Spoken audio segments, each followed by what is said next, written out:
خواتین و حضرات، پیش خدمت ہے احمد راہی کے خاکے سیکریٹ ایجنٹ کا دوسرا حصہ۔ 1989 میں جب میں ڈاکٹر سہیل احمد خان کی زیر نگرانی جدید غزل کے نامور شاعر اقبال ساجد پر ایم اے کا مقالہ تحریر کر رہا تھا تو مرحوم شاعر کی شخصیت اور فن کے حوالے سے رائے لینے کے لیے میں بہت سے اہل قلم سے ملا۔ اسی دوران مجھے راہی صاحب سے ملاقات کا خیال آیا، کیونکہ دونوں شاعر نہ صرف ایک ہی کالونی میں رہتے تھے بلکہ دونوں کے درمیان محض ایک دیوار کی دوری تھی۔ یہ ریواز گارڈن کے فلیٹس کا این بلاک تھا، جہاں احمد راہی اور اقبال ساجد کے علاوہ پیام شاہ جہان پوری، بیدار سرمدی اور عارف محمود سمیت ایک ایسے شاعر بھی آباد تھے جنہوں نے دروازے پر لگی نیم پلیٹ پر اپنے نام کے ساتھ بین الاقوامی شہرت یافتہ شاعر بھی لکھوا رکھا تھا۔ اس روز میں اقبال ساجد کے فن و شخصیت پر گفتگو کے لیے راہی صاحب کے در دولت پر پہنچا تو ادب اور شوبز کے اتنے بڑے شخص کو اس علاقے میں رہائش پذیر دیکھ کر مجھے دلی صدمہ ہوا۔ اگرچہ انسانی آزادیوں میں یقین رکھنے کے حوالے سے ان فلیٹس کی خاصی شہرت تھی اور لوگ ایک دوسرے کے معاملات میں نہ ہونے کے برابر مداخلت کرتے تھے، تاہم ان فلیٹس کی خستہ حالی نے مجھے ملوٹ کیے رکھا۔ جگہ جگہ سے پانی کے پائپ ٹوٹے ہونے کے باعث گندا پانی آبشار بن کر بلندی سے گر رہا تھا اور ارد گرد پڑے کوڑے کے ڈھیر بھی لاہور میٹروپولیٹن کارپوریشن کا منہ چڑھا رہے تھے۔ میں کوڑے اور گندے پانی سے بچتا بچاتا جب راہی صاحب کے گھر پہنچا تو ایک چھوٹے سے کمرے میں بیٹھے میرا انتظار کر رہے تھے۔ یہ فلیٹ 2 کمروں پر مشتمل تھا۔ کمرے میں ایک صوفہ، 2 پرانی کرسیاں، چھوٹی میز اور ایک عدد بیڈ بھی پڑا تھا۔ یہ کمرہ یقیناً ان کا بیڈ روم ہوگا۔ بستر پر بچھی چادر اور سرہانوں کے غلاف خاصے میلے تھے، جبکہ میز پر سوئی دھاگا، میک اپ، ہیئر برش اور شیونگ کا سامان بکھرا پڑا تھا۔ کچھ ہی دیر میں ایک نفیس قسم کی خاتون میرے لیے چائے لائی تو مجھے بتایا گیا کہ یہ راہی صاحب کی بیگم ہے۔ بیگم صاحبہ کی جن باتوں نے مجھے اپنی طرف متوجہ کیا، ان میں پہلی چیز راہی صاحب کے مقابلے میں ان کی کم عمری تھی۔ وہ شوہر کی نسبت خوش لباس تھی اور اہم بات ان کا تحکمانہ انداز تھا، اور اپنے اسی مخصوص انداز میں وہ راہی صاحب سے پیش آ رہی تھی۔ چائے پینے کے دوران ادھر ادھر کی چند باتیں ہوئیں۔ میں زیادہ تر دیواروں پر لگی تصویریں دیکھتا رہا جن کا تعلق ان کے فلمی کریئر سے تھا۔ ہم چائے پی چکے تو میں نے اقبال ساجد کی غزل کے حوالے سے 2-3 سوالات کیے۔ ہر سوال کے جواب میں انہوں نے ایک ہی بات کہی: میں تو شاعر ہوں، آپ یہ باتیں کسی نقاد سے پوچھیں۔ میں نے فنی نوعیت کے سوالات کو ایک طرف رکھتے ہوئے اقبال ساجد کی نجی زندگی کے بارے میں سوالات کرنے کا فیصلہ کیا اور پوچھا کہ کئی برسوں سے آپ دونوں ساتھ ساتھ رہ رہے تھے، ہمسائے کی حیثیت سے اقبال ساجد کو آپ نے کیسا پایا؟ راہی صاحب کچھ دیر میری آنکھوں میں دیکھتے رہے، جیسے کسی سخت رد عمل کو برداشت کرنے کے لیے مجھے ذہنی طور پر تیار کر رہے ہوں۔ پھر بولے: ہمسائے سے زیادہ وہ ایک چور تھا۔ وہ شراب کی بوتل خریدنے کے لیے گاہے گاہے ہمسایوں کی چوریاں کرتا رہتا تھا، جن میں ہماری قیمتی اشیاء بھی شامل ہوا کرتی۔ سچی بات تو یہ ہے کہ ایک نئے نئے مرحوم ہونے والے شاعر جو اتفاق سے ان کا ہمسایہ بھی تھا کے بارے میں احمد راہی صاحب کی یہ باتیں مجھے بالکل اچھی نہ لگی۔ میں نے ان سے اجازت لی اور واپس چلا آیا۔ راہی صاحب سے مل کر واپس آتے ہوئے مجھے 1.5-2 سال پہلے کا ایک واقعہ یاد آیا۔ ایک روز اورینٹل کالج لاہور میں ڈاکٹر سہیل احمد خان کی کلاس جاری تھی کہ کلاس روم کا دروازہ زور سے کھٹکھٹایا گیا۔ پھر آواز آئی: جواز جعفری کو باہر بھیجو۔ سچ تو یہ ہے کہ اس واردات میں میں شرم سے پانی پانی ہو گیا اور سوچنے لگا کہ میرے ملنے والا کوئی شخص ایسا کیسے کر سکتا ہے۔ باہر آیا تو سامنے اقبال ساجد کھڑا تھا۔ آپ میرے کلاس روم تک کیسے پہنچ گئے؟ میں نے حیرت اور غصے سے کہا۔ میں ڈاکٹر خواجہ زکریا صاحب سے ملنے آیا تھا، سوچا آپ سے بھی ملتا چلوں۔ اس نے بغل میں پیتل کا ایک جگ نما برتن دبا رکھا تھا۔ میں نے پوچھا: یہ کہاں سے خریدا ہے؟ بولا: मेरी बीवी ने मुझे शराब के लिए पैसे नहीं दिए, इसलिए मैं इसका ये जग चोरी करके लाया हूँ, इसे बेचकर शराब पीऊंगा। इस वाक़े के याद आते ही चोरी के इल्ज़ामात के सिलसिले में मुझे राही साहब का हमनवा होना पड़ा। इसी दौरान मैं पहले रोज़नामा मसावात और फिर रोज़नामा जंग से वाबस्ता हो गया। जंग पब्लिशर्स ने पहले तो मेरा मुरत्तब करदा इकबाल साजिद मरहूम का अव्वलीन शेरी मजमुआ सासा, फिर मेरा शेरी मजमुआ दहलीज पे आंखें शाया किए और अज़ां बाद मुझे कुलियात उस्ताद दामन मुरत्तब करने की जिम्मेदारी सौंपी।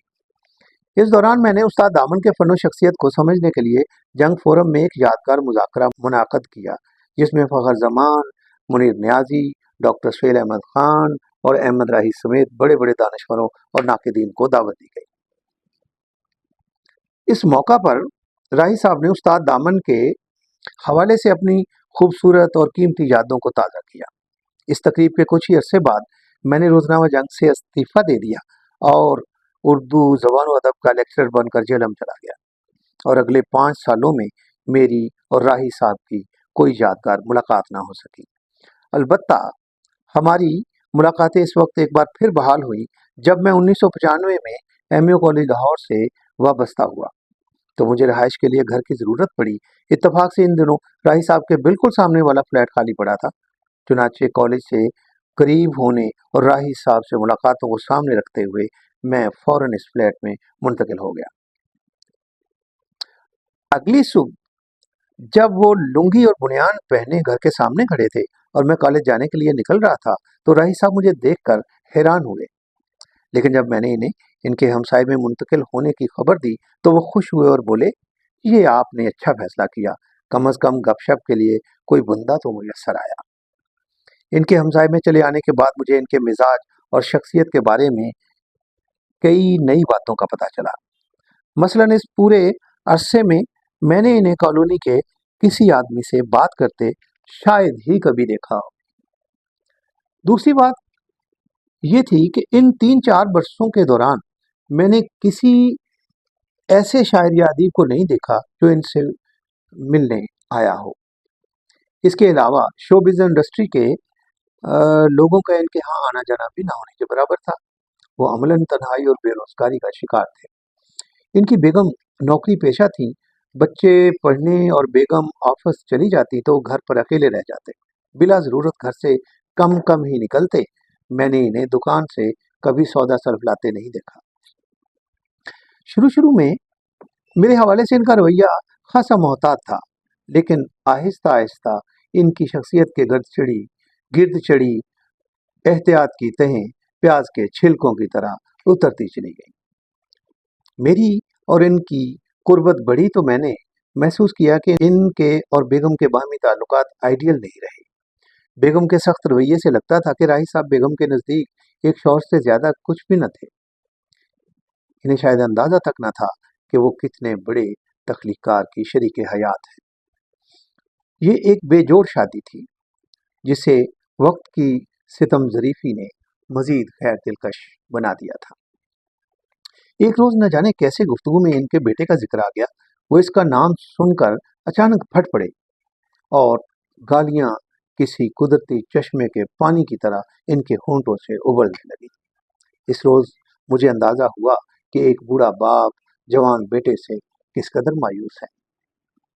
राही साहब की एक बात जो मुझे आज भी अच्छी लगती है कि उन्होंने मियाँ बीवी के ताल्लुकात में दर आने वाली सर्द मेहरी के बावजूद अपनी बेगम के बारे में कभी एक लफ्ज़ नहीं कहा। 20वीं सदी की आखिरी दिहाई के आखिरी सालों में अहमद राही अधेड़ उम्री की सरहद पर खड़े थे। इनके मिजाज के अच्छे मौसम गुजर चुके थे। बज़ाहिर शायरी का खुशरंग परिंदा भी इनके दिल की शाख से उड़ चुका था। मुझे यूं लगता था कि मिजाज की खुश्की, कम गोई और कम आमेज़ी के बायस वो इश्क व आशिकी के लिए भी मुनासिब शख्स ना रहे होंगे। मगर एक रोज़ फिल्मी नगमा निगार ख्वाजा परवेज़ ने इनके मुआशिकों का तज़किरा करके मुझे हैरान कर दिया। इनके बकौल जवानी में अहमद राही साहब अपने मुआशिकों के हवाले से खासे मशहूर थे। इनका पहला इश्किया स्कैंडल फिल्म की एक मुगन्निया के साथ सामने आया اور اس کے بعد انہوں نے کئی عشق کیے۔ اس ملاقات میں خواجہ پرویز نے احمد راہی اور امرتا پریتم کی عشقیہ داستان سے بھی پردہ اٹھایا اور یہ بھی دعویٰ کیا کہ امرتا راہی صاحب کی محبت میں مسلمان ہونے کے لیے تیار ہو گئی تھی۔ راہی صاحب بھی عجیب آدمی تھے، اتنی ساری خوبصورت عورتوں سے عشق کرنے کے بعد ایک ایسی لڑکی سے شادی کے لیے تیار ہو گئے جو عمر میں ان سے 25 برس چھوٹی تھی، اور وقت گزرنے کے ساتھ ساتھ عمروں کا یہ فرق مزید زیادہ لگنے لگا تھا۔ شروع میں یہ شادی خاصی خوشگوار رہی، مگر آگے چل کر فلم نگری کی بربادی، راہی صاحب کی بے روزگاری اور شراب نوشی نے گھریلو زندگی میں نئے جھگڑوں کو جنم دیا۔ لڑائی بڑھتی تو وہ گھر چھوڑ کر چلے جاتے، اور جب کئی روز بعد گھر لوٹتے اور بیگم انہیں ممنوعہ چشموں کے پانی سے سیراب دیکھتی تو گھریلو جنگ پھر سے شروع ہو جاتی۔ وہ بیگم سے شراب نہ پینے کے نئے عہد و پیمان کرتے، مگر جہاں کہیں انہیں ممنوعہ چشموں کا پانی میسر آتا وہ سارے عہد و پیمان بھول جاتے۔ ایسے مواقع پر ان کے گھر سے انہی کا لکھا ہوا ایک مشہور گانا ٹیپ ریکارڈر پر اونچی آواز میں بار بار سننے کو ملتا: کوئی نواں لارا لا کے مینوں رول جا، جھوٹیا وے ایک جھوٹ ہور بول جا۔ ان دنوں میرے ساتھ والے فلیٹ میں 2 پڑھی لکھی خواتین رہتی تھی۔ جب مذکورہ گانا کئی بار دہرایا جا چکا تو ہمسایہ خاتون مجھ سے کہنے لگیں، لگتا ہے آج پھر آپ کے دوست کے گھر میں پانی پت کی جنگ جاری ہے۔ ایک بار شادی کے ابتدائی دنوں کے حوالے سے پوچھے گئے سوال کے جواب میں ان کی بیگم نے مجھے بتایا کہ راہی کو ان کے لمبے بال بہت پسند تھے۔ وہ کبھی کبھی ان کے بالوں میں کنگھی کیا کرتے تھے اور اکثر ان کی پسند کے رنگوں کے لباس انہیں تحفے میں دیا کرتے تھے۔ میرے نزدیک ان گھریلو جھگڑوں کا سبب مالی مشکلات تھیں۔ راہی صاحب ہمیشہ سے بے روزگار نہ تھے، انہوں نے فلم سے بہت سا پیسہ کمایا، مگر زندگی میں کوئی پلاننگ نہ ہونے کے باعث سب کچھ چھڑا دیا۔ وہ ایک ایسے شخص تھے جنہیں اپنے کل کی ذرا برابر پرواہ نہ تھی۔ ان دنوں وہ گوشہ نشینی کی زندگی بسر کر رہے تھے۔ پاک ٹی ہاؤس جانا تقریباً چھوڑ چکے تھے، البتہ کبھی کبھار وہ الحمد پبلشر پر نظر آتے۔ وہاں ڈاکٹر خواجہ زکریا، شہزاد احمد، اے جی جوش اور اختر شمار سمیت بہت سے لوگ آتے جاتے، مگر راہی صاحب چپ سادے ہر ایک کو دیکھا کرتے۔ ایک بار وہیں موجود اختر شمار نے پوچھا، راہی صاحب آپ نے ادبی حلقوں میں آنا جانا کم کیوں کر دیا؟ بولے، منافقت بہت بڑھ گئی ہے اور میں منافقوں سے دور رہتا ہوں۔ وہ چپ چاپ بیٹھے سگریٹ پیتے رہتے، کبھی کبھار کوئی ایسا جملہ کہتے کہ محفل کشتے زعفران بن جاتی۔ ایک بار ایک شاعر نے کہا، آپ کا ایک مجموعہ ہے جبکہ کئی نوجوان شاعروں کے 50 مجموعے شائع ہو چکے ہیں۔ وہ سگریٹ کا لمبا کش لیتے ہوئے بولے، سورنی کے 12 بچوں سے شیرنی کا ایک ہی اچھا ہے۔ ان کا جواب سن کر لوگ دیر تک ہنستے رہے۔ ایک روز وہ اپنے گھر پر تنہا تھے، مجھے دیکھا تو اپنے ہاں آنے کی دعوت دی۔ وہ اکیلے بیٹھے ممنوعہ چشموں کے پانی سے لطف اندوز ہو رہے تھے۔ آج ان کا موڈ خوشگوار تھا اور انہیں کار جہاں کی بھی کچھ فکر نہ تھی۔ میں نے موقع غنیمت جان کر پوچھا کہ آپ نے سویرا چھوڑ کر فلم نگری کا رخ کیوں کیا؟ آب تلخ کا گھونٹ گلے میں اتارتے ہوئے بولے، سویرا میں نے ساحر لدھیانوی کے کہنے پر بیکاری سے بچنے کے لیے جوائن کیا تھا، مگر یہاں تنخواہ صرف 25 روپے تھی، جس سے میرا گزارا بڑی مشکل سے ہوتا تھا۔ سویرا چھوڑنے کی ایک وجہ ترقی پسند اہل قلم کی پکڑ دکڑ بھی تھی، اور تیسری وجہ فلم نگری میں میری بڑھتی ہوئی مصروفیات تھی۔ میں نے بات کو آگے بڑھاتے ہوئے کہا، آپ فلم میں کس کے وسیلے سے پہنچے؟ پہلی فلم کون سی تھی؟ اور فلمی گیت، کہانیاں اور مقال میں لکھنے کا تجربہ کیسا رہا؟ احمد راہی دور خلاؤں میں گھورتے ہوئے بولے، میں اپنی فلمی کامیابیوں کا کریڈٹ اپنے دوست منٹو کو دیتا ہوں۔ فسادات کے باعث لاہور کے اسٹوڈیوز ویران پڑے ہوئے تھے۔ ایسے میں منٹو کو لاہور کی ایک فلم کے لیے کہانی لکھنے کی دعوت دی گئی۔ 1950 میں بننے والی اس فلم کا नाम बेली था। मंटू ने फिल्म में नगमा निगारी के लिए मेरा इंतखाब किया।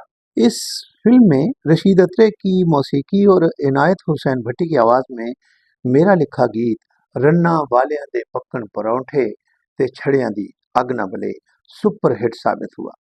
यूं इस फिल्म से मुझे ब्रेक थ्रू मिला। हिदायतकार मसूद परवेज़ की हिदायत में तकसीम हिंदुस्तान के मौजू पर बनने वाली ये फिल्म नाकाम हो गई तो मंटू लाहौर की फिल्म नगरी को खैर बात कह गए, मगर अहमद राही का अदबी सफ़र जारी रहा। आगे चलकर इनकी दो फिल्में परवाज़ और जुर्म भी ज़्यादा अच्छा बिजनेस न कर सकीं, मगर अहमद राही को इन फिल्मों के गीत लिखने के बायस मुस्तनद नगमा निगार तस्लीम कर लिया गया था। इनकी असल फिल्मों का आगाज फिल्म माही मुंडा के गीतों से हुआ। यक्के वाली ने इनकी शोहरत को घर घर पहुंचाया और छू मंतर के गीतों ने तो गोया फिल्म बीनों के दिलों पर मंतर ही कर दिया। इनके मुआसर नगमा निगारों में सैफुद्दीन सैफ, हज़ी कादरी, वारिस लुधियानवी और बाबा आलम सियाबपोश जैसे शायर मौजूद थे। मगर राही साहब ने अपनी फिल्म बेली से लेकर आखिरी फिल्म निक्की जई हां तक जो तख्लीकी गीत लिखे, वो जज्बात व एहसासात से लबरेज, गनायत से भरपूर और अपनी तख्लीकी पस मंज़र के सबब मकबूलियत की बुलंदियों तक जा पहुंचे। मैंने कहा, राही साहब, क्या आपको अंदाज़ा था कि फिल्म हीर रांझा कामयाबियों की नई तारीख रकम करेगी?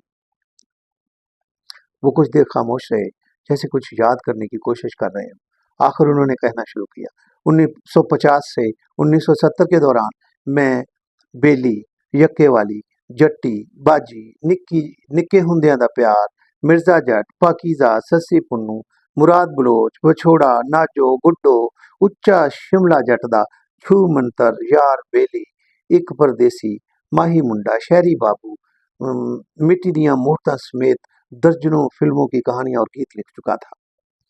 1970 में एजाज दुर्रानी ने हीर रांझा बनाने का ऐलान किया तो ये इस मौजू पर बनने वाली पहली कलर फिल्म जरूर थी, मगर ये इस दास्तान पर इन्हिसार करती हुई पहली फिल्म न थी।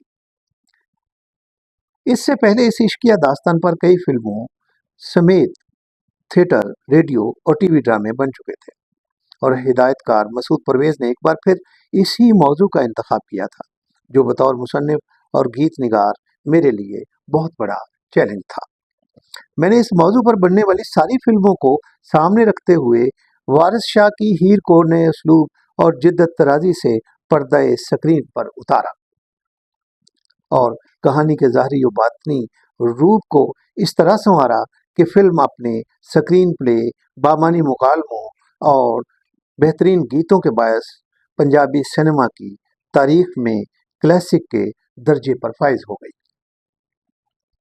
फिरदौस और इजाज ने हीर रांझा के किरदार ऐसी खूबी से निभाए कि पंजाब के लोग वारिस शाह के हीर रांझे को इन्हीं की शक्लों में तस्वर करने लगे। आप अपनी इस कामयाबी का क्रेडिट किसको देना चाहेंगे? एक लम्हे को वो रुके, फिर जहन पर जोर दिए बगैर कहा, मलका तरन्नुम नूरजहान को।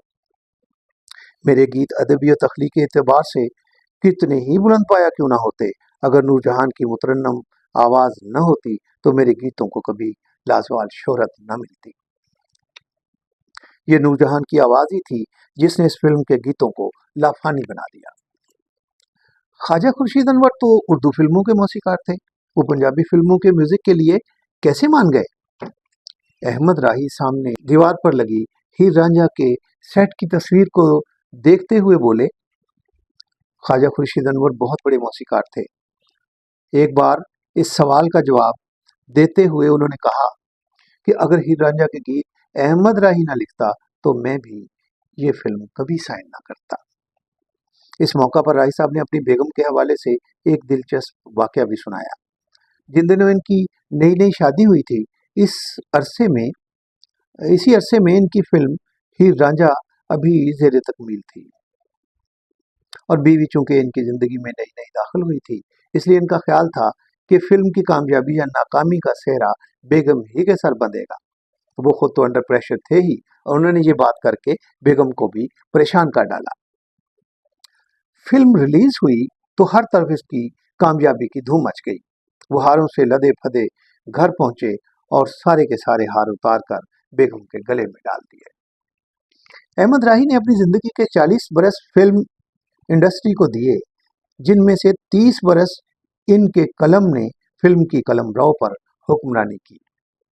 इनकी लिखी फिल्मों और गीतों की आमदनी से लोगों ने बड़े बड़े स्टूडियोज खड़े किए। उन्होंने ख्वाजा खुर्शीद अनवर, रशीद अत्रे और बाबा चिश्ती समेत दीगर मौसीकारों के साथ मिलकर जो नगमे तख्लीक किए, इनमें मेरी चुनी दियां रेशमी तंदा, कोई नवा लारा लाके मैनू रोल जा, आंदा तेरे लई रेशमी रुमाल, सुंजे दिल वाले बूहे अजे मैं नहीं उटोए, वे तू जम जम आवे चन्ना तारियां दी लोए। रुख डोलदे ते अख नहीं लगदी, निमी निमी वाह वगदी, ना इश्क नू लीकां लावी, हाड़ा वे टोलन ना जावी, सुन वंजली दी मिठड़ी तान वे, मैं ता हो गई कुर्बान वे, चन माइया तेरी राह पे तकनिया, मटियारो मेरे हान दियो, तुसी हाल मेरे तो डरना नहीं, अड़ियो प्यार ना करना नहीं, माही वे मैनू लाल चढ़ा दे चूड़ा, ते नाले होवे डाडा गूड़ा, मैं होर कुछ नहीं हो मंगदी, वे वंजली वालड़िया ये गल भुल्ली ना, तेरे नाल मैं लाइयां अखियां, वे तू फिर भी दूरियां रखियां, तू जित गयो बेदर्दा, मैं ततड़ी हार गई, तेरी बेपरवाही सजना मैनू मार गई। एक रोवे तू बदला, दूजे रोंदे नैन नुमाणे, टोल बलोचा मोड़ महारा, अखियां वे राती सौण ना देंदियां, जुल्फां दी ठंडी ठंडी छां टोलना, बुरे नसीब मेरे वैरी होया प्यार मेरा, चंदा तोरी चांदनी में जिया जला जाए रे, और अब यहाँ कोई नहीं आएगा, जैसे लाजवाल नगमे शामिल हैं। उन्होंने 100 से जायद फिल्मों में लगभग 300 गीत लिखे, जिनमें 2/3 से ज्यादा पंजाबी गीत शामिल हैं। इन फिल्मों में से करीबन 25 फिल्मों के वो इकलौते नगमा निगार थे। उन्होंने फिल्म इंडस्ट्री को इस वक्त सहारा दिया जब तकसीम मुल्क के तनाजुर में होने वाले फसादात के नतीजे में स्टूडियोज वीरान पड़े थे, और वो इस वक्त फिल्म को खैरबाद कहकर स्टूडियो से बाहर आ गए जब फिल्म में समाजी मौज़ूआत की बजाय ज़ात बरादरी पर फिल्में बनने लगी और शायरी और मौसीकी की जगह फहाशी ने ले ली। 1999 की बात है, मैं गर्मी की छुट्टियां गुजार कर लाहौर लौटा तो मुझे राही साहब कहीं नजर ना पड़े। मालूम हुआ उन्होंने घर तब्दील कर लिया है। कॉलेज से फारिग होकर घर आते हुए वो मुझे रिवाज गार्डन के पोश एरिया में एक खूबसूरत और कुशादा घर के सामने खड़े मिल गए। बड़ी मोहब्बत से मिले और बताने लगे कि वो इस घर में मुंतकिल हो गए हैं, और एक खूबसूरत गाड़ी की तरफ इशारा करते हुए कहा कि उन्होंने ये गाड़ी भी खरीद ली है। मैंने छेड़ते हुए कहा, क्या बात है राय साहब, कहीं कोई खजाना तो हाथ नहीं लग गया? मुस्कुराकर बोले, बेटी को बहुत अच्छी जॉब मिल गई है। मैंने मुबारकबाद दी और चला आया। आज इनके चेहरे पर खुशी के रंगों के दरमियान जर्दी की एक तह भी बिखरी हुई थी और इनकी आवाज भी कमजोर लग रही थी। कुछ अरसा आते जाते यहीं इनसे मुलाकात हो जाया करती थी, मगर एक रोज वो इस घर को भी खाली कर गए। थोड़ी सी जुस्तजू के बाद पता चला कि मजंग मुंतकिल हो गए हैं। मैं तलाश करता हुआ वहां पहुंचा तो इनका नया घर देखकर मुझे एक बार फिर दिली सदमा हुआ। ये ऊपर वाला पोर्शन था जिस तक पहुंचने के लिए एक तंग और गैर आरामदेह सीढ़ी का सहारा लेना पड़ता था। राय साहब बीमार थे और इन सीढ़ियों पर बहुत मुश्किल से आ जा रहे थे। वो पहले ही बीमार और गोशा नशीन थे और दुश्वार गुजार सीढ़ियों ने इन्हें जमीन पर बसने वालों से अलग थलग कर दिया था। इनकी बीमारी का बहुत कम लोगों को पता चल सका। यार दोस्त तो पहले ही इन्हें फरामोश कर चुके थे। इनके गीतों को लाजवाल कहने वालों और नज़मों पर जान छिड़कने वालों को इनकी मौत की खबर ही ना हो सकी। यूं अमृतसर के कूचा धर्मशाला से शुरू होने वाली زندگی کی یہ کہانی میو ہسپتال کے لائلپور وارڈ میں لکوے، دمے اور ناکارہ پھیپھڑوں کے وار سہتے سہتے اپنے انجام کو جا پہنچی۔